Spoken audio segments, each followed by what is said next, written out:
Welcome into Sports Tonight. Emily Gagnon here, writing solo tonight, but don't worry, I have you covered with so many different topics. And we're going to start off with the biggest one of the weekend on this Monday, Saturday after UGA's second scrimmage of fall camp. Kirby Smart did something I did not think he was going to do. He announced this year's starting quarterback. I thought for sure he'd have us waiting until September 2nd at like 6 o'clock, right at kickoff against UT Martin in their season opener. That's when we would find out who would be the leader on offense. But he went away. He decided that he should go ahead and tell us that it is Carson Beck who won the job.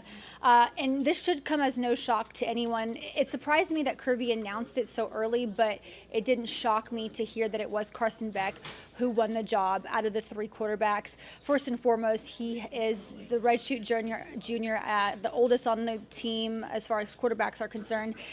He's been in the system the longest, on the team the longest. He has the most experience. No, he has never started in a game, which, yes, might frighten some fans out there. But out of the three quarterbacks, he is the one who has the most experience on the field. 310 yards last season for 4 touchdowns. He was Stetson Bennett's backup. So you've got to keep in mind Brock Vandegrift and Gunnar Stockton, the other two quarterbacks who were in this battle, who will back up Carson Beck. Their experience is very, very minimum. So this was the right choice, in my opinion. You're going with the guy who at least has had some minutes, has taken some snaps during an actual college football game. He's had some meaningful minutes. And, you know, as soon as Stetson Bennett left, went on to the NFL, all through spring ball, it was Carson Beck who was taking the most reps with the first team offense. So, again, this all makes sense. This feels good.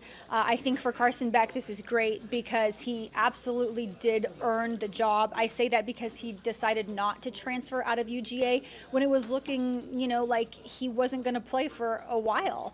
And he stuck around, he stuck it out, and now he is QB1 for the Dogs coming game one in a couple of weeks. So we'll see how he does. I don't expect him to have a real test probably until the Dogs are at Auburn. South Carolina comes to UGA week 3. That's the first SEC game on the slate for the Dogs, and but it will be at Sanford Stadium. I don't expect USC to come in there and give the Dogs something they can't handle. And obviously, Carson Beck has a very good defense that's going to help him throughout all of these games. So if we take it back to 2 years ago when the Dogs first won their first national championship in 2021. That defense was way better than the offense. I'm going to go ahead and say it. And they really, really helped Stetson Bennett, as he transitioned into being the number one guy.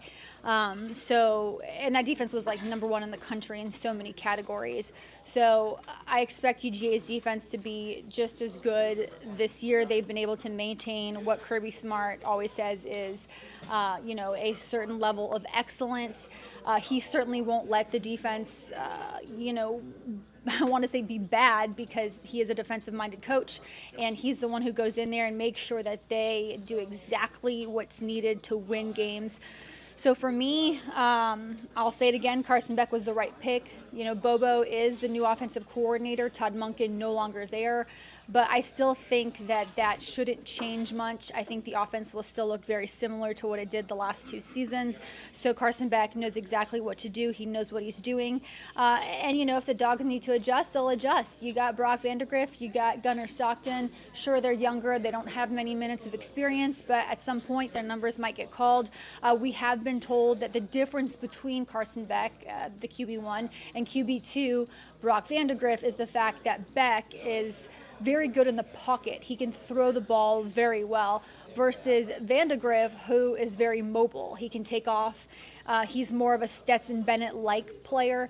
So maybe they'll get used in different packages, in different situations. That's certainly an option for the Dogs, and I'm sure that they are, installing those different plays and putting that all together in the playbook so both quarterbacks get used. But for right now, the ball is being handed off to Carson Beck as the top quarterback for UGA. We will see how that works out here in a couple of weeks against UT Martin. Again, I don't expect him to be tested for a while, but that's good. He'll be able to go out there, get his feet wet, get used to being the number one guy. And that offensive line is very good every year for UGA. Those guys are big. They can protect the quarterback. So if he ever gets into any situations, I expect Cedric Van Pran and company to be able to help him out a little bit too. So Kirby went ahead and did it, and I was surprised, but not surprised by the pick. Moving on to the Falcons, they have one preseason game left this Thursday at home. They host the Steelers in Game 2 this past Friday. We got to see a little bit of what we might be able to expect in 2023 with the starters, taking some snaps, not very many. If you got to the game late, you certainly didn't see the guys out there. They only played in that opening drive. You got to see Desmond Ridder. Really what most people wanted to see was Bijan Robinson, the number one overall, their first round, pick from this past season, top 10 running back. Kyle Pitts went out there, which was good after his injury. He hadn't played since November after getting surgery, so he was able to get out there, catch a quick pass, and Drake London. So most of the offense and who you should be most excited about seeing was on the field for something like 15 or so plays. For me, Bijan Robinson definitely looked good. I think that obviously they don't want to use him too much this preseason, but head coach Arthur Smith wanted to get him out there, wanted him to see what it was like to play in a game on that field on his new home turf. So that was good. It was a small sample size, but I think we can take away the fact that he is aggressive and he's going to play like that in the regular season. His first carry in the NFL was a first down. I mean, not many players can say that. So that was nice to see. 4 carries for 20 yards, 1 reception for 6 yards. Again, just the opening drive. That's when he participated. And I think what it told me when I watched him play, is that he'll get used in all kinds of ways this season. He's very versatile, can run the ball, catch the ball. We've said it several times. Coach Smith and company might line him up anywhere on the field, and it'll work. So I think that's why he was drafted in the top 10 as a running back, which is unheard of nowadays. Running backs just don't get taken that high up, but this is the reason why. And after the game, Bijan was asked, what's one thing that you learned? What's one takeaway from this debut that you had in the NFL? And he just said, I got to slow things down a little bit. I got to be patient. I have to let things come to me. Even though he had a great showing, he was just saying that the game is faster once you're out there, and that is the main thing that players say when they go from college to NFL. It's the speed of the game they have to get used to. It's so much faster than in college, and so year in and year out, you hear that from rookies, and we heard it from Bijan. No matter how good he is, he said, the speed of the game is different. That's what he has to get used to. He has to learn to be patient, let things come to him, and everything will be fine. But he was very happy with his performance. Falcons fans seem to be very happy as well. So for Bijan, it's looking like a very bright future. Calais Campbell, the oldest man on the team, the guy who's been in the NFL for more years than I can count. He said that Bijan has, he's special. You can tell that right away. You don't even have to watch him in a game to be able to realize how good he is. You see him in practice. He has a different gear. He calls it the 5th gear. And when he goes into 5th gear, you better watch out. So I think, come week 1, obviously we'll see Bijan a lot more. But Tyler Algier, we also got to see him out there, the other running back who had over 1,000 yards last year as a rookie. Can't forget him. Certainly don't want to forget him. He played so well for the Falcons last year. So those two, I don't know if they'll share reps during the regular season. I don't know if it's going to be like 50-50, but you got to imagine that both of them will be used, and perhaps that'll help them have longer careers because they won't take as bad of a beating as if it was just one of them. But the two of them will get the ball quite a bit, it appears. So that was pretty cool to see. The defense continues to look very much improved from last season. We saw that in the first preseason game, and then we saw it again in the second. So this week, we'll see how they do against the Steelers. But it's looking good so far. No losses in the preseason. I don't know how much you can take away from that. I always wonder, does it really translate into the regular season? And I mean, I don't know how much you can actually put into these games as far as, the starters, because they don't play much, but maybe you're able to see who your second and third teamers are going to be, or guys who need to get cut. And that's really what the preseason games are about, is seeing who should make that final cut. And that final cut is coming very, very soon. All right, moving on to baseball. The Braves host the Mets tonight. They've won 4 straight series. They swept the Yankees, and they almost swept the Giants over the weekend. They lost by a single run yesterday, 4-3. The offense wasn't as explosive as we've seen it, but the Braves do have to lose every once in a while. That is normal. It is baseball, but if they had swept the Giants, it would have been their second straight series sweep, which is incredible to think about. Again, four series in a row that they've won. And entering last night's game, they were winners of 8 of their last 10. So the Braves are in a really good position right now. They've been playing consistent all season long on offense. Their bats have been hot. They lead the league in home runs. We talk about it all the time, and they aren't slowing down. It isn't like you just see flashes of greatness and then they simmer down a bit. That's not what happens with these Braves. They continue to be consistent with their at bats, and that's what's going to make them so strong come the playoffs. Their lineup, it's the entire lineup, it's so strong. You get through, the first 3 guys, and then as far as a pitcher being on an opposing team, you still have to look out for, guy 4, 5, 6, 7, because you just don't know what you're going to get from any of them. The bad news, and it's not awful news, but Michael Harris II didn't play yesterday. He had a right foot contusion.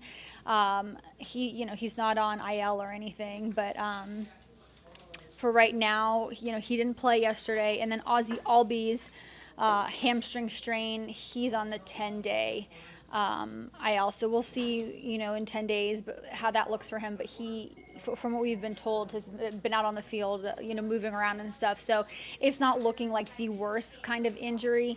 Max Fried did not look great over the weekend, but I, in my opinion, believe he's still kind of like shaking off, returning to playing after his injury. He was out for quite some time. So the Braves have the Mets at home their next 3 games, and then they hit the road again.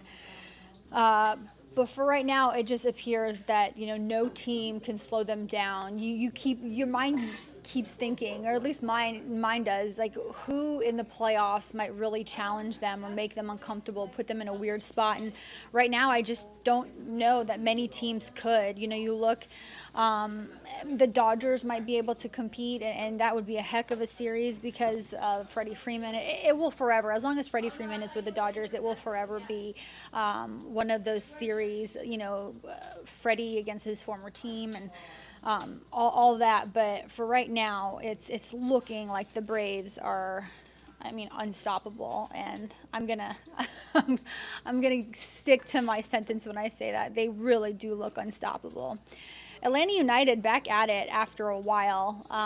They were at Seattle last night. A really late first kick, 10:30.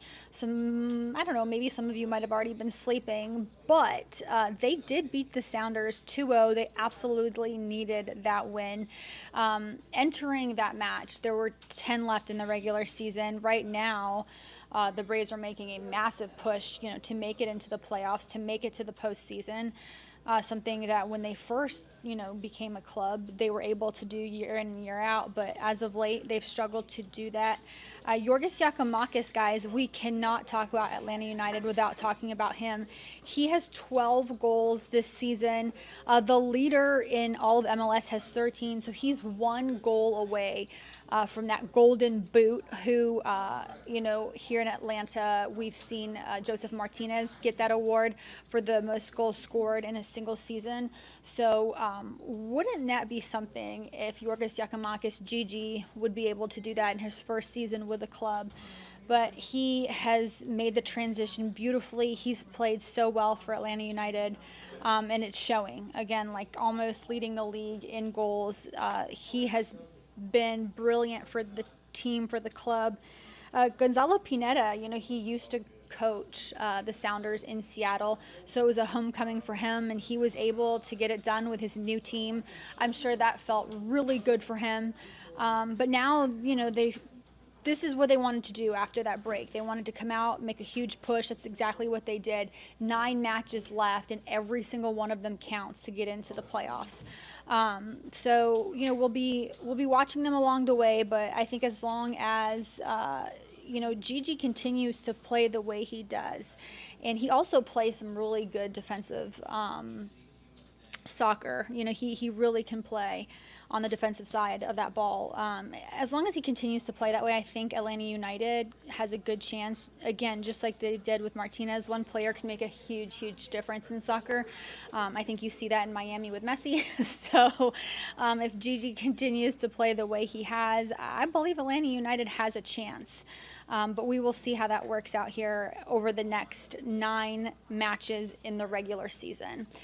What's on my mind today? Well, it's the Tour Championship this week at East Lake here in Atlanta. We've got a few former Dogs who will compete, and usually that's who I talk about. I usually talk about the former Dogs or the Dogs, but I'm not going to do that today. I'm going to talk about the heat in Georgia. Usually I feel like athletes are unaffected by the heat, and they're just used to it. It's one of those things. They go out there during training camp, for an example, for the Falcons. A lot of times they practice early just because of that heat. They go out there, they try to beat it. In college football, it's the same thing.